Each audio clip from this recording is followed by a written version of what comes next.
ఒక రానున్న పరిస్థితులలో ఇప్పుడు తిరుపతి అంటే ఇప్పుడు కేంద్ర కమిటీ లోపల ఒక కీలకంగా ఉన్నటువంటి వ్యక్తి ఇప్పుడు అంటే జనం వీడి ప్రజల్లోకి వచ్చారు.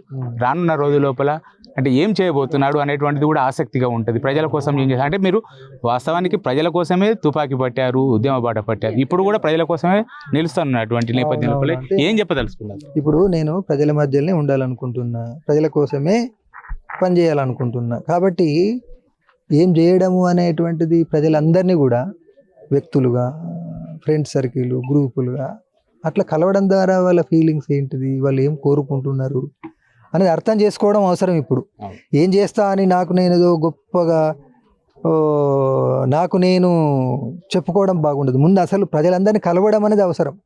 అంటే ఇప్పుడు నిజంగా ఇప్పుడు మీరు దాదాపు 45 ఏళ్ళు అవుతుంది కావచ్చు. ఇప్పుడు వచ్చారు, సొంత ఇంటికి వచ్చారు, సొంత ఊరికి వచ్చారు, అందరూ మీకు ఘన స్వాగతం పలుకుతా ఉంటే ఏమనిపించింది సార్? అంటే ఇన్ని రోజులు కూడా మీరు ఇంటి వైపు కూడా చూడని పరిస్థితి. అంటే మా పార్టీ మీద ఉన్న గౌరవమే నా మీద ఉన్న గౌరవంగా ఫీల్ అవుతున్నా నేను.